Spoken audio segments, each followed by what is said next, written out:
Segundo o levantamento, a pandemia provocou abandono e retrocesso na educação. Sobre este assunto, eu vou conversar agora com o doutor em educação, professor Christian Lindenberg, a quem cumprimentamos neste momento. Boa noite, professor. Boa noite, Gilvan. Boa noite, telespectadores do Jornal do Estado. Professor, eu gostaria de saber quais são os principais motivos desse abandono e desse retrocesso que falamos há pouco aí na reportagem.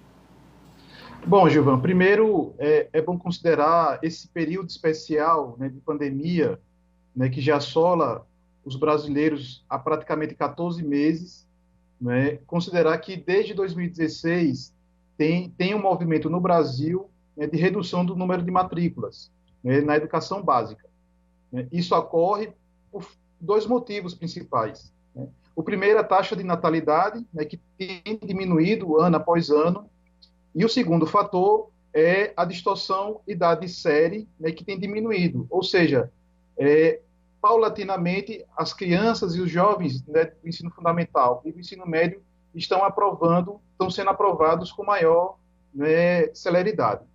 Feito essa consideração, Gilvan, na semana passada saiu o Censo Educacional, né, da Educação Básica, e que constatou que em toda a educação básica do Brasil, cerca de 580 mil crianças e adolescentes saíram da escola, né? Isso é um dado, assim, né, que, embora, repito, estivéssemos vivendo um período de diminuição no número de matrículas, mas esse percentual, esse quantitativo, distorce do histórico que nós estávamos acompanhando desde 2016. E, certamente, isso se atribui à crise da pandemia, né?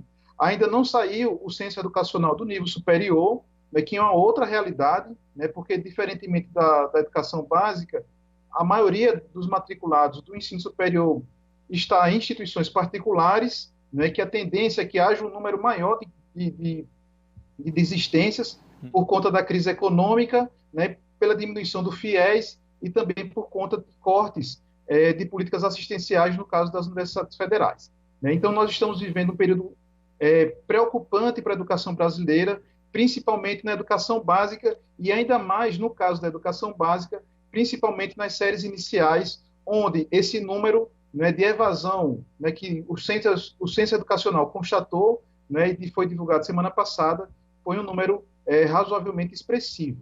Exatamente, é isso que eu gostaria de saber do senhor. Se o senhor tem, assim, os números de quantas crianças deixaram de frequentar as aulas. Pronto, Gilvan. No caso do ensino infantil, né, que é ali de 3, 4, 5 anos, né, a evasão foi de 7,1% na rede particular, né, que foi a maior evasão, inclusive, né, nas escolas particulares. No caso do ensino fundamental, né, você tem o fundamental menor, né, que vai da primeira até a quinta série, e o fundamental maior, que vai da sexta até o nono ano. No caso do fundamental menor, que é onde se dá a alfabetização, né, e o primeiro contato das crianças, né, com o letramento, né, e o acesso à matemática, né, os fundamentos elementares da matemática, esse número foi maior, né, foi 4,2%. Ou seja, nos primeiros anos, né, onde as crianças deveriam entrar na escola, né, para poder começar seu processo educativo de alfabetização numérica, né, alfabetização ortográfica, etc. e tal, né, nós vimos, por conta da pandemia, a redução de matrículas justamente nesse período, né, tão fundamental para a formação educacional de nossas crianças. Então, isso é um dado alarmante, Gilvan, e que, assim, vai trazer impactos não só a curto prazo, mas a médio e longo prazo, inclusive, trazendo prejuízos também para as outras etapas da educação, como o fundamental maior, o ensino médio e também o nível superior. Professor, agora o que fazer para mudar esse cenário? Bom, Gilvan, primeiro é constatar a realidade, né? Inclusive, na semana passada saiu uma pesquisa da Unesco, né, uma pesquisa global, né, onde decifrou, onde detectou, né, que 584 milhões de crianças no mundo inteiro estão com déficit de leitura, né? Só para você ter uma ideia, Gilvan, esse número, essa mesma pesquisa, no início do ano passado, detectou que haveria um déficit, né, de 483 milhões. Né? Então, o primeiro passo a ser feito, né, é assim que retornarmos o ensino presencial, né, criar políticas públicas para mitigar, né, esse déficit de aprendizagem, né? Por exemplo, o aluno teria o ensino regular e no contraturno teria aulas de reforço para poder recuperar, né, o que não foi ensinado ou que foi ensinado de forma mitigada através do ensino remoto no ano passado.